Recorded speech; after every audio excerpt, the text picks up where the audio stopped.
നമസ്കാരം. ശ്രീമദ് ഭാഗവതം മൂലം പ്രഭാഷണം ഭാഗം 162 162. ഓം ഗം ഗണപതയേ നമഃ. ഓം സം സരസ്വതേ സ്വാഹ. ഓം ശ്രീ ഗുരുഭ്യോ നമഃ. ഓം ശ്രീ രംഗനാഥശർമ്മണേ നമഃ. നാരായണ നാരായണ നാരായണ നാരായണ നാരായണ നാരായണ നാരായണ നാരായണ നാരായണ നാരായണ നാരായണ. ഓം ശ്രീകൃഷ്ണാർപ്പണമസ്തു. ഓം ശ്രീകൃഷ്ണായ പരബ്രഹ്മണേ നമഃ. ഓം ശ്രീകൃഷ്ണായ പരമാത്മനേ നമഃ. ഹരേ രാമ രാമ രാമ ഹരേ ഹരേ, ഹരേ കൃഷ്ണ കൃഷ്ണ കൃഷ്ണ ഹരേ ഹരേ. ശ്രീമദ് ഭാഗവതം മൂലം പ്രഭാഷണം ഭാഗം 162. ഇന്ന് നമ്മൾക്ക് ദ്വിതീയ സ്കന്ധത്തിൽ 4-ാമത്തെ അധ്യായം തുടങ്ങണം.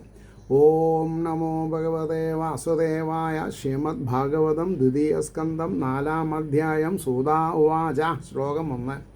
വയ്യാസകേരിതി വചസ്തത്വനിശ്ചയമാത്മനാം ഉപധാര്യമതിം കൃഷ്ണ ഔത്തരേയാസതീം വൃഥാത്. വയ്യാസകേരിധി വചസ്തത്വനിശ്ചയമാത്മനാ ഉപധാര്യമതിം കൃഷ്ണ ഔത്തരേയാസതീം യഥാത്.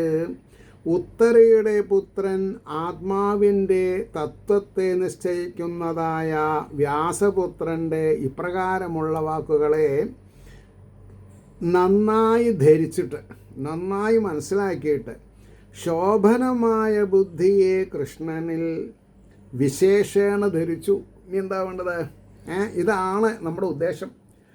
ഇവിടെ ഞാൻ പറയണത് നിങ്ങൾ വിശേഷേണ ഗ്രഹിച്ചാൽ അതിൻ്റെ ഗുണം നിങ്ങൾക്ക്, അതിൻ്റെ 6-1 ഭഗവാൻ എൻ്റെ ആധ്യാത്മിക ബാങ്കിൽ ഡെപ്പോസിറ്റ് ചെയ്യും.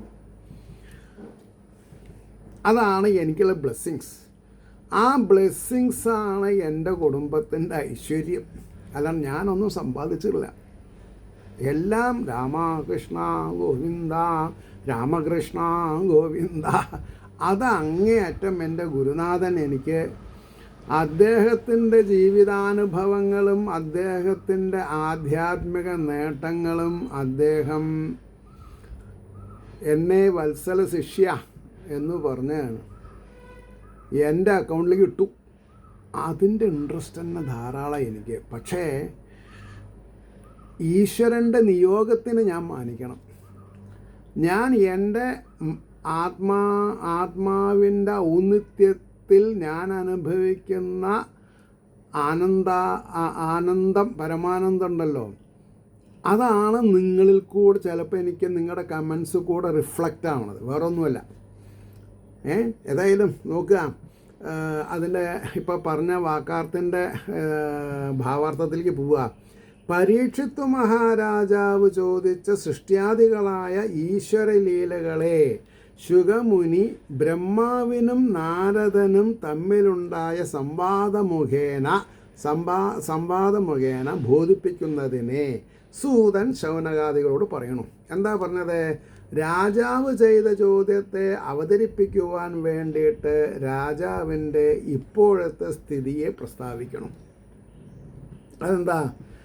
പരമാത്മസ്വരൂപത്തെ ഉറപ്പിച്ച് ബോധിപ്പിക്കുവാൻ, പരമാത്മസ്വരൂപത്തെ കോൺക്രീറ്റൈസ് ചെയ്യണം, ഉറപ്പിക്കുവാൻ തക്ക വിധത്തിൽ വ്യാസപുത്രനായ സുഖബ്രഹ്മ മഹർഷി അരുളി ചെയ്തതിനെ നന്നായി ധരിച്ച് ചവച്ചരച്ച് ഉത്തരാപുത്രനായ പരീക്ഷിത്ത് മഹാരാജാവ് ശ്രീഹരി തന്നെ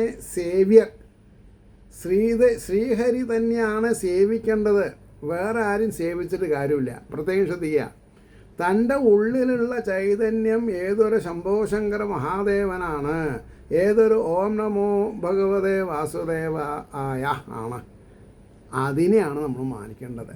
lesser than that, nothing to do with us.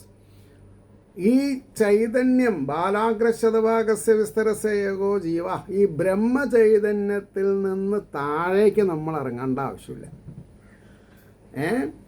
അതുകൊണ്ടാണ് പറഞ്ഞത് ശ്രീഹരി തന്നെ സേവ്യർ, ഇതര ദൈവമല്ല. ഇതര ദൈവങ്ങളല്ല എന്നുള്ള ഉറപ്പോടുകൂടെ തൻ്റെ ബുദ്ധിയെ സർവപാപങ്ങളെയും നശിപ്പിച്ച് പരമാനന്ദത്തെ നൽകുന്ന ശുദ്ധ സത്വസ്വരൂപനായ ശ്രീകൃഷ്ണനിൽ തന്നെ ഉറപ്പിച്ചു. സംഗതി കാർമേകവർണ്ണനാണ്, ഓടക്കുഴലുണ്ട്, ഒരു കാല് നിലത്ത് ചവിട്ടിപ്പിടിച്ച് മറുകാലം അടക്കി വെച്ച്, ഇങ്ങനെ പല ഇതുണ്ട്, സാങ്കല്പികത ഉണ്ട്. പക്ഷെ അതൊന്നുമല്ല. ഇവിടെ എന്താ, പരമാനന്ദത്തെ നൽകുന്ന ശുദ്ധസത്വസ്വരൂപനായ, അതാണ് വേണ്ടത്, ശ്രീകൃഷ്ണനിൽ ഉറപ്പിച്ചു. രണ്ടാമത്തെ ശ്ലോകം ഇനി പറയണു. ആത്മജായ സുധാകാര പശു ദ്രവിണബന്ധുഷു. നമ്മുടെ മർമ്മത്തിനെ അടിച്ചു പൊളിക്കണ ശ്ലോകം അത്. അഹങ്കാരം, അജ്ഞത, അഹങ്കാരം, അറിവില്ലായ്മ, ഇഗോ. അറിവില്ലായ്മയും യുഗവും കൂടിയായ പരമാനന്ദം വരില്ല. അതിനെ അടിച്ച് പൊളിച്ച് കൈ തരാണ്. ആത്മജായ സുധാകാര പശുദ്രവിണ ബന്ധുഷു രാജ്യേ ച അവികലേ നിത്യം വിരൂഢാം മമതാം ജഹു. മമത പറ്റില്ല, എൻ്റേതെന്നും എനിക്കെന്നും പറഞ്ഞിട്ട് ഈ ഗ്രന്ഥം തുറക്കരുത്. തുറന്നാൽ അപകട, ഉള്ളത് കൂടി പോയി കിട്ടും. അപ്പോൾ ആത്മജായ സുധാകാര പശുദ്രവിണ ബന്ധുഷു രാജ്യേ ച അവികലേ നിത്യം വിരൂഢാം മമതാം ജഹു.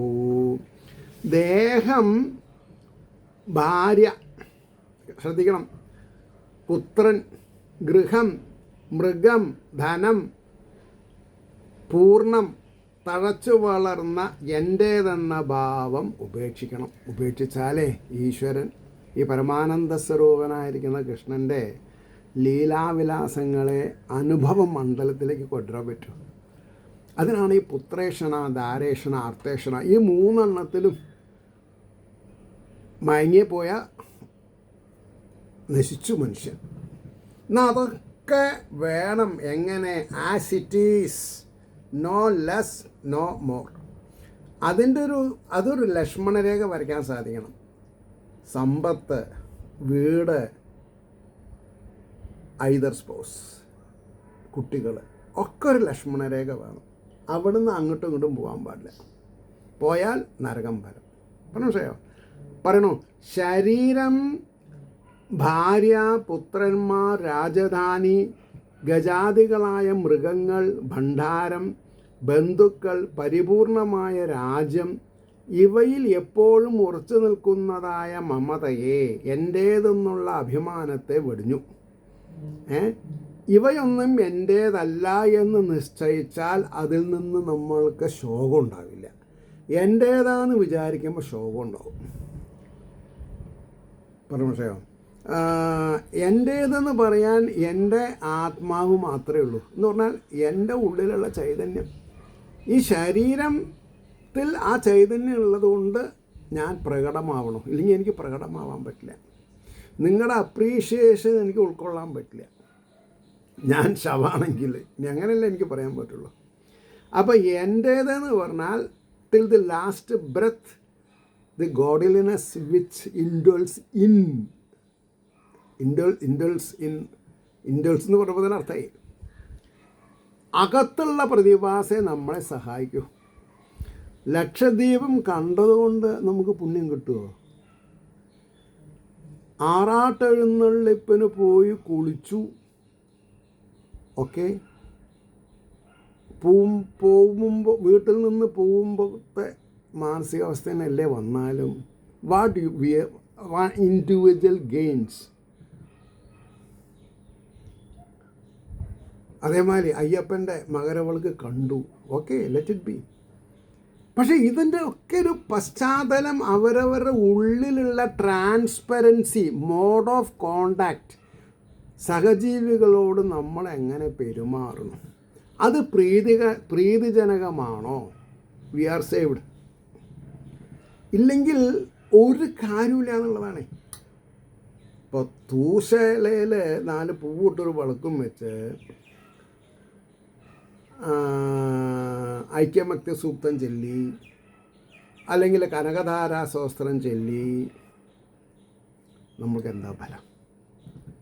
നേരെ മറിച്ച് ഉള്ളിലുള്ള ചൈതന്യം കേശവനാണ്, ഗോവിന്ദനാണ്, അച്യുതനാണ്, ശ്രീഹരിയാണ് എന്നുള്ള അറിവിൽ ഹരേ രാമ രാമ രാമ ഹരേ ഹരേ, ഹരേ കൃഷ്ണ കൃഷ്ണ കൃഷ്ണ ഹരേ ഹരേ ഒന്ന് ജപിച്ചു നോക്കൂ.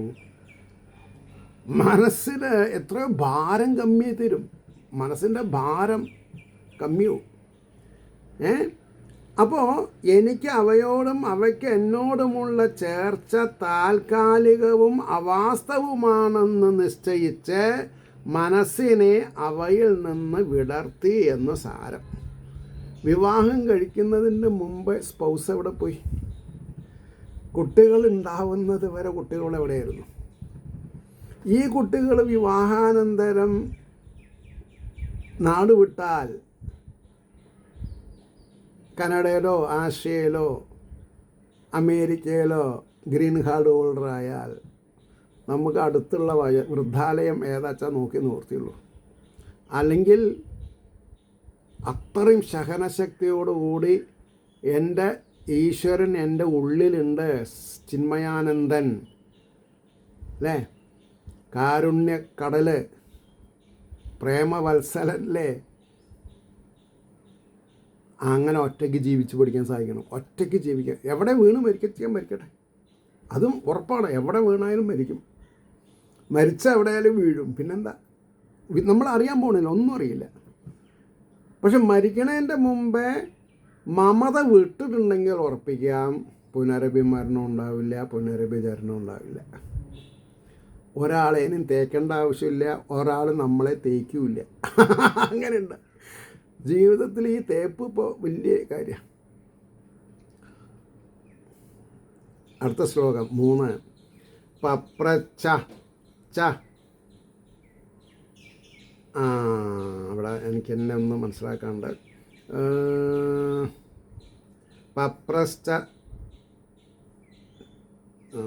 ഒരു മിനിറ്റ്.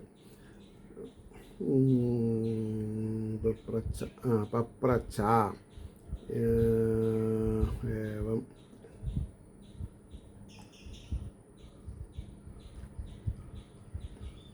പപ്രശ്ചേമമേവാർത്ഥം യന്മാം പൃച്ഛത സത്തമാ കൃഷ്ണാനുഭാവശ്രവണേ ശ്രദ്ധദാനോ മഹാമനാം.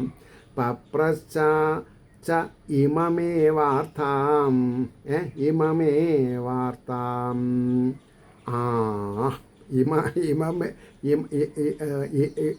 ഇമം ഏവാർത്ഥം, അതാണ് ഇമം അർത്ഥം ഏവ എന്നാവരി. ഞാനത് കണ്ടുപിടിക്കാനാണ് കുറച്ച്, കാരണം ഞാനൊരു എന്താണെന്നാ പറയുക, ഒരു സംസ്കൃത് സ്കോളറല്ല ഞാൻ. പപ്രശ്ച ഇമം ഏവാർത്ഥം യന്മാം പൃച്ഛത സത്തമാ കൃഷ്ണാനുഭാവശ്രവണേ ശ്രദ്ധദാനോ മഹാമനാം. ഏറ്റവും സത്തുക്കളായുള്ളവരെ, നിങ്ങൾ യാതൊന്നിനെ എന്നോട് ചോദിക്കുന്നുവോ ഈ കാര്യത്തെ തന്നെ കൃഷ്ണമാഹാത്മ്യശ്രവണത്തിൽ ശ്രദ്ധയുള്ളവനും ഉദാരമനസ്കനുമായ രാജാവ് ചോദിച്ചു. ആരോട്? ശുഖബ്രഹ്മർഷിയോട്. അല്ലയോ സത്തമന്മാരെ, നിങ്ങൾ എന്നോട് ചോദിക്കുന്നതായ ശ്രീ ഹരിലീലാസ്വരൂപമായ ഇതേ സംഗതി തന്നെ. ശുഖബ്രഹ്മർഷി മറുപടി പറയാണ്, അല്ലയോ സത്തമന്മാരെ, നിങ്ങൾ എന്നോട് ചോദിക്കുന്നതായ ശ്രീഹരി ലീലാസ്വരൂപത്തെ, ഇതേ സംഗതി തന്നെ ശ്രീകൃഷ്ണ പ്രഭാവത്തെ കേൾപ്പാൻ ശ്രദ്ധിച്ചു കൊണ്ടിരുന്ന ആ മഹാമനസ്കനായ പരീക്ഷിത്ത് മഹാരാജാവ് ശുകമുനിയോട് ചോദിച്ചു. പ്രാപഞ്ചിക വിഷയത്തെ കേൾക്കാൻ ആഗ്രഹിക്കുന്ന മനസ്സ് തുച്ഛാണ് എന്ന് മനസ്സിലാക്കണം. അതാണ് ഞാൻ ലൗകികാവസ്ഥ തുച്ഛാണ്. അലൗകികം, ഡിവൈൻ, അതാണ് ഏറ്റവും മേലെ. ഇത് ഞാൻ പറഞ്ഞതല്ല, ഭാഗവതം പറയണു. ഇതാണ് ആലങ്കാരിക ഭാഷയിൽ സപ്താഹയജ്ഞ വേദിയിൽ പറഞ്ഞ് മനസ്സിലാക്കിക്കേണ്ടത്. ഏതാ? നിങ്ങൾ ഈ കുട്ടികൾ, വീട്, പശു, ബാങ്ക് ബാലൻസ് എന്നൊക്കെ പറഞ്ഞ് ലഹള കൂട്ടണില്ലേ? അത് തുച്ഛ വിഷയങ്ങളാണ്. നിങ്ങളുടെ ഉള്ളിലുള്ള ആത്മീയ ചൈതന്യം സെലക്ട് ചെയ്യണം, ഓപ്റ്റ് ചെയ്യണം. പുനരഭിജനനം വേണ്ട എന്നുള്ളത്. അപ്പം നിങ്ങൾക്ക് തുരീയത്തിലേക്ക് എത്താൻ പറ്റും. ആ തുരീയ അവസ്ഥയിലെത്തിയവന് പുനരഭിജനനം, പുനരഭിമരണം ഉണ്ടാവില്ല എന്ന് 10 ആചാര്യന്മാർ പറഞ്ഞാൽ ഒരു 100 ആൾ രക്ഷപ്പെടും. അങ്ങനെ 1000 യജ്ഞങ്ങളിൽ പറഞ്ഞാൽ ഒരു 10,000 ആൾ രക്ഷപ്പെട്ടു. 10,000 ആൾ കുടുംബം നന്നായാലത്തെ സ്ഥിതി എന്താ ആലോചിച്ച് നോക്കൂ. ഗുരുവായൂരമ്പലത്തിൽ തിരക്ക് കമ്മിയാവും. കുരുവമ്പലം ശിവക്ഷേത്രത്തിൽ ബല്ലടിച്ചു, മനസ്സിലായില്ലേ? അപ്പോൾ കാടാമ്പുഴ ക്ഷേത്രത്തിൽ അത്ര 12 കോടി രൂപ ചിലവാക്കിയിട്ട് മുട്ടറക്കാനുള്ളവരുടെ സൗകര്യത്തിന് ക്യൂ കോംപ്ലക്സ് വരികയാണ്. ശീതീകരിച്ച ക്യൂ കോംപ്ലക്സ്. മുട്ടറക്കാൻ ശരീരമുട്ട്, ദേഹമുട്ട്, വിദ്യാമുട്ട്, എന്തൊക്കെ മുട്ടുണ്ടോ അതൊക്കെ ഇറക്കുക. ഭാഗവതം അത് ആക്സെപ്റ്റ് ചെയ്യണില്ല. ഭാഗവതം പറഞ്ഞത് നിങ്ങളുടെ മനസ്സിനെ വികാരങ്ങളിൽ നിന്ന് രക്ഷപ്പെടുത്തിയാൽ വിചാരങ്ങളെ കൊണ്ട് സുശീതളമായ അവസ്ഥയെ പ്രാപിക്കും. മനസ്സാണ് സുശീതളാവേണ്ടത്, ശരീരമല്ല. Please take it from me. അപ്പോൾ പ്രാപഞ്ചിക വിഷയത്തെ കേൾക്കാൻ ആഗ്രഹിക്കുന്ന മനസ്സ് തുച്ഛവും ഹരികഥാശ്രവണത്തെ ആഗ്രഹിക്കുന്ന മനസ്സ് മഹത്വമാണെന്ന് കാണിപ്പാൻ മഹാമന എന്നുള്ള വിശേഷണം ഉപയോഗിച്ചിരിക്കുന്നു. ഇത് ഞാൻ റിയലൈസ് ചെയ്യുക കാരണം ഞാൻ നിങ്ങളോട് ഊന്നി പറയണമെന്ന് മാത്രം.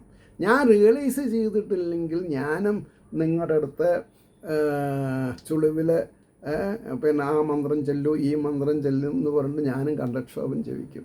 അങ്ങനെ ഈശ്വരൻ എന്നെ അധപ്പതിപ്പിച്ചിട്ടില്ല. പ്രഭാഷയിലെ അടുത്ത ശ്ലോകം 4. സംസ്ഥാം വിജ്ഞായ സന്യസ്യ കർമ്മ ത്രൈവർഗികം ചയത് വാസുദേവേ ഭഗവതി ആത്മഭാവം ദൃഢം ഗത. ഉറപ്പാണ്, ഗ്യാരണ്ടി എന്നാണ് പറഞ്ഞത്. സംസ്ഥാം വിജ്ഞായ സന്യസ്യ കർമ്മ ത്രൈവർഗികം ചയത് വാസുദേവേ ഭഗവതി ആത്മഭാവം ദൃഢം ഗത. മരണത്തെ അറിഞ്ഞിട്ട് ത്രിവർഗത്തെ സംബന്ധിച്ചതായ യാതൊരു കർമ്മമോ അതിനെ ഉപേക്ഷിച്ചിട്ട് ഭഗവാനായ വാസുദേവനിൽ ആത്മഭാവത്തെ ഉറപ്പോടുകൂടി പ്രാപിച്ചവനായി തീർന്നാലും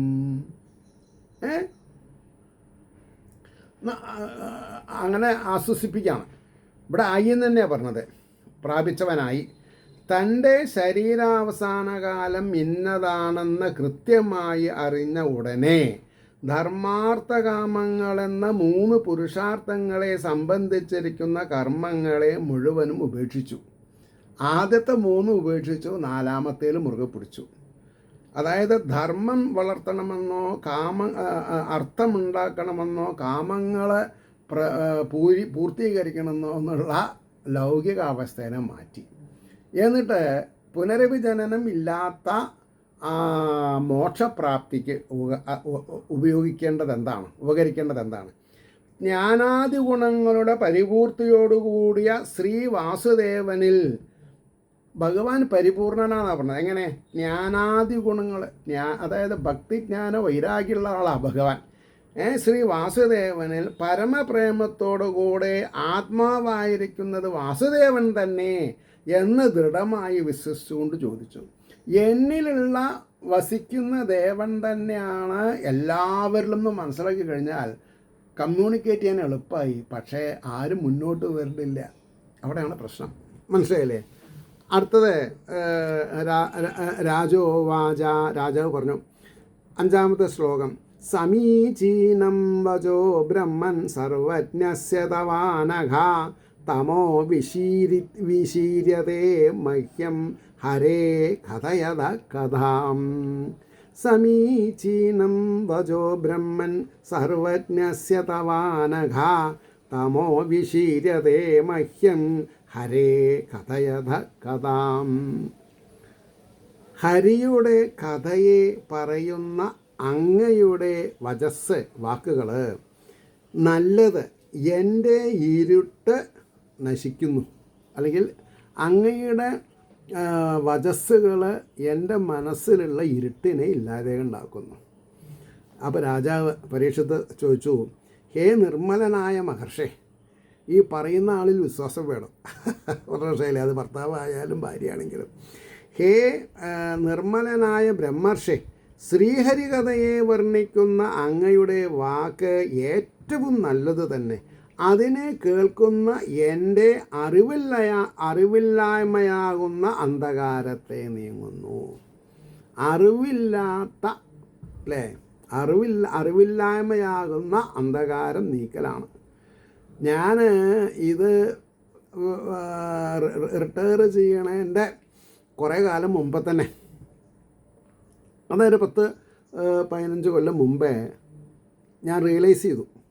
അപ്പോൾ ഞാൻ ക്ലാസ് 1 ഓഫീസറായിട്ട് സെലക്ട് ചെയ്യണ്ട എന്നുള്ള നിലയിലാണ് നീങ്ങിയത്. അതിന് കാരണം ഞാൻ ഫസ്റ്റ് ടൈം മാറ്റി പിടിച്ചു. അഡ്മിനിസ്ട്രേറ്റീവ് സ്റ്റാഫാണല്ലോ ഞാൻ ഓഫീസ് സൂപ്രണ്ടായിരുന്നു. അപ്പോൾ 9:30 to 5:30 എൻ്റെ ടൈമിങ്. ഞാനത് 8:30 to 4:30 ആക്കി. കാരണം അപ്പോഴാണ് എനിക്ക് ദിവസത്തിൻ്റെ അവസാനം ഓഫീസ് വിട്ടാൽ എവിടെയെങ്കിലും പ്രഭാഷണത്തിന് പോകാൻ പറ്റുള്ളൂ, ഇലക്ട്രിക് ട്രെയിൻ പിടിച്ചിട്ട് ബോംബെയിൽ. അപ്പോൾ എൻ്റെ വഴി ഞാൻ ക്ലീൻ ചെയ്തു എന്നർത്ഥം. തീരുമാനിച്ചു എൻ്റെ വഴി ഇതാണ് എന്നുള്ളത്. എനിക്ക് പ്രൊമോഷൻ വേണ്ടെന്നും പറഞ്ഞു. പിന്നെന്താ? അപ്പോൾ പിന്നെ 6ാമത്തെ ശ്ലോകം, ഭൂയ ഏവ വിവിൽസാമി ഭഗവാൻ ആത്മമായയാം യഥേദം സൃജതേ വിശ്വം ദുർവിഭാവ്യമധീശ്വരേ. ഭൂയ ഏവ വിവിൽസാമി ഭഗവാൻ ആത്മമായയാ യഥേദം സൃജതേ വിശ്വം ദുർവിഭാവ്യമധീശ്വരേ. ഈശ്വരന്മാരാൽ തർക്കിപ്പാൻ കഴിയാത്തതായ ഈ വിശ്വത്തെ ശ്രീഹരി സ്വശക്തി കൊണ്ട് എങ്ങനെ സൃഷ്ടിക്കുന്നുവെന്ന് വീണ്ടും അറിവാൻ ആഗ്രഹിക്കുന്നു എന്നാണ് ചോദ്യം. അതിൻ്റെ ഭാവാർത്ഥം പറഞ്ഞു, ഹേ ഭഗവൻ, ബ്രഹ്മാദികളായ ഈശ്വരന്മാർക്ക് കൂടി ഊഹിപ്പാൻ പോലും കഴിയാത്തതായ ഈ ലോകത്തെ ശ്രീഹരി തൻ്റെ ശക്തി കൊണ്ട് സൃഷ്ടിക്കുന്നതെങ്ങനെയാണെന്ന സംഗതി വീണ്ടും നന്നായി അറിയണമെന്ന് ഞാൻ ആഗ്രഹിക്കുന്നു. അതായത് ഏകമായ പരബ്രഹ്മം ദ്രുവതമായി, പക്ഷേ തമോ ഗുണം രജോ ഗുണം സാത്വിക ഗുണമാണ്. പക്ഷേ അതിലൊന്നും കാര്യം നടന്നില്ല. ഭഗവാൻ തന്നെ എല്ലാം ഏറ്റെടുത്തു. സൃഷ്ടി പരിരക്ഷ ലയനം. മനസ്സിലെ അടുത്ത ശ്ലോകം 7. യഥാ ഗോപായതി വിഭൂർയഥാ സംയശ്ചതേ പുനഃ യാം യാം ശക്തിമുപാശ്രിത്യ പുരുഷക്തി പരപുമാൻ ആത്മാനം ക്രീഡൻ കരോതി വികരോതി ചാം. യഥാ ഗോപായതി വിഭൂർയഥാ സംയശ്ചതേ പുനാം യാം യാം ശക്തിമുപാശ്രിത്യ പുരുഷക്തി പരപുമാൻ ആത്മാനം ക്രീഡൻ കരോതി വികരോതി ചാം. സർവത്ര വ്യാപിച്ചവനും ബഹുശക്തിമാനുമായ പരമപുരുഷൻ ഏതേത് ശക്തിയെ സ്വീകരിച്ചിട്ട് എങ്ങനെ രക്ഷിക്കുന്നു,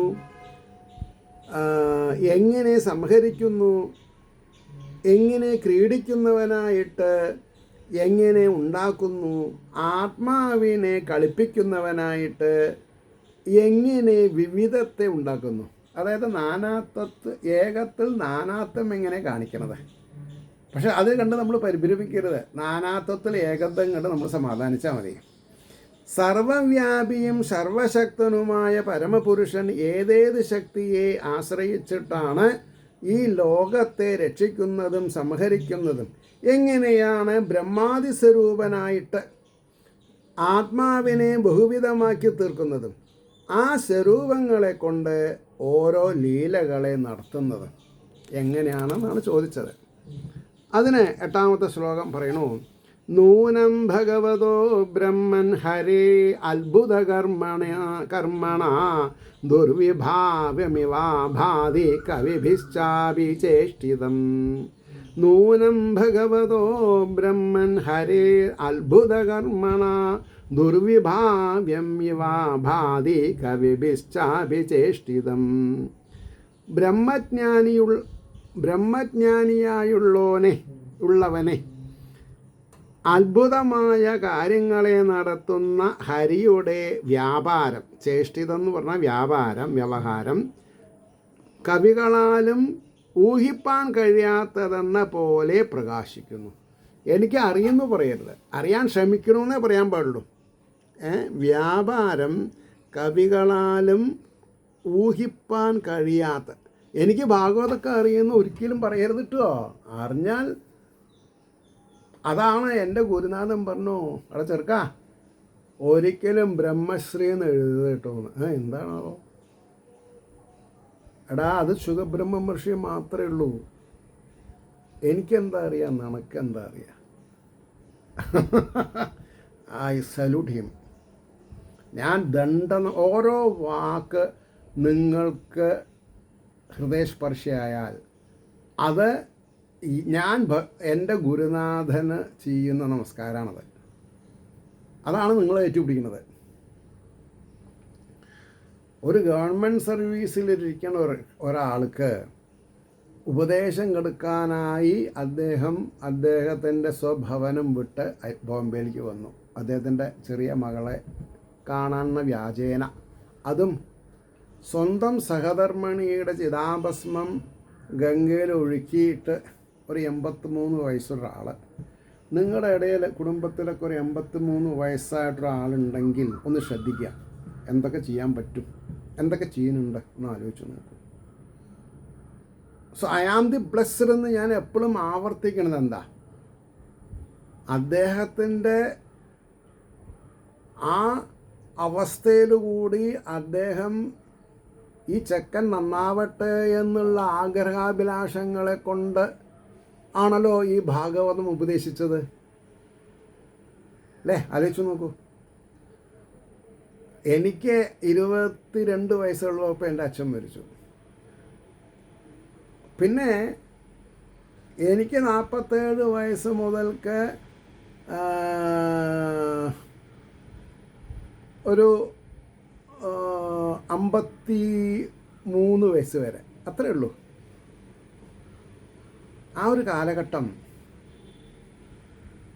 വത്സല ശിഷ്യന് എന്ന് അദ്ദേഹം ഒരു 100 പ്രാവശ്യം എഴുതിയിട്ടുണ്ടാവും. ഒരായുസ്സിൽ തരേണ്ട സ്നേഹം അദ്ദേഹം എനിക്ക് ഏതാനും വർഷങ്ങളിൽ, ഒരു 10 കൊല്ലത്തിൻ്റെ ഉള്ളിലെന്ന് പറയാം. 95 ഞങ്ങൾ പരിചയപ്പെട്ടു, 2005 അദ്ദേഹം കാലഹരണപ്പെട്ടു. ഒരു 10 വർഷം, ഒരു 100 വർഷം കൊണ്ട് തരാവുന്ന സ്നേഹം, ശിക്ഷണം അദ്ദേഹം 10 വർഷം കൊണ്ട് തന്നു. അപ്പോൾ ബ്രഹ്മസ്വരൂപത്തെ അറിഞ്ഞിരിക്കുന്ന മുനെ, ഇത് ഞാൻ എൻ്റെ ഗുരുനാഥനെ പറ്റി പറയാം. ബ്രഹ്മസ്വരൂപത്തെ അറിഞ്ഞിരിക്കുന്ന മുനെ, ആശ്ചര്യകരങ്ങളായ കർമ്മങ്ങളെ നടത്തുന്ന ഭഗവാനായ ഹരിയുടെ വ്യാപാരം ബ്രഹ്മാദികളായ കവികൾക്ക് കൂടി ആലോചിച്ചറിവാൻ സാധിക്കാത്തതെന്ന പോലെ തോന്നുന്നു. എന്നിട്ട് നമ്മൾ ബ്രഹ്മശ്രീ എന്ന് വെച്ചാൽ എങ്ങനെ ശരിയാവാ? എന്താ ഈ ബ്രഹ്മശ്രീ എന്നർത്ഥം? ഈ ഒരു ശ്ലോകത്തിൻ്റെ അർത്ഥം നമ്മളെ ബ്രഹ്മശ്രീ എന്ന് വെക്കാൻ സമ്മതിക്കുമോ? No, I don't think. Sure. എന്തിനാ ഐ ഡോണ്ട് എന്ന് പറഞ്ഞു? 9ാമത്തെ ശ്ലോകം: യഥാ ഗുണാംസ്തു പ്രകൃതേ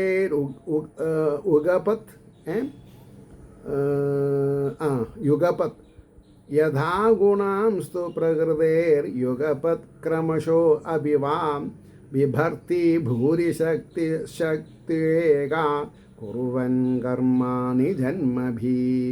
യഥാ ഗുണാംസ്തു പ്രകൃതേർയുഗപത്ക്രമശോ അഭിവാം ബിഭർത്തി ഭൂരിശസ്ത്വേകാ കുറുവൻ കർമാണി ജന്മഭി.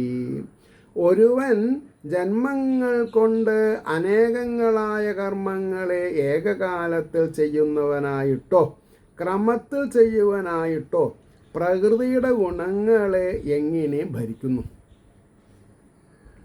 ഭഗവാൻ പുരുഷരൂപേണ ഏകനായിട്ട് ഒറ്റയ്ക്ക് ബ്രഹ്മാദികളായ ബഹുജന്മങ്ങളെ ഒരേ സമയത്ത് സ്വീകരിച്ചിട്ടോ ക്രമത്തിൽ സ്വീകരിച്ചിട്ടോ പ്രകൃതി ഗുണങ്ങളെ ഭരിച്ചുകൊണ്ടിരിക്കുന്നത്. പ്രകൃതിയുടെ ഗുണങ്ങളാണ്, ഈശ്വരൻ്റെ ഗുണങ്ങളല്ല. ഈശ്വരൻ ഗുണാതീതനാണ്, ഗുണങ്ങൾക്ക് മേലെയാണ്, നിരാകാരനാണ്. പക്ഷേ അപ്പം ബ്രഹ്മത്തിന് പ്രകടമാവുന്ന ഒരു ശരീരം വേണം. അതാണ് 84 ലക്ഷം species of creatures in the universe, ഈ ഭൂമണ്ഡലത്തിൽ. അതിലൊരാളാണ് മനുഷ്യൻ. ആ മനുഷ്യന് മാത്രമേ ഊർധ്വഗതി പ്രാപിക്കാൻ പറ്റുള്ളൂ എന്ന് നമുക്ക് മനസ്സിലാക്കാൻ വേണം.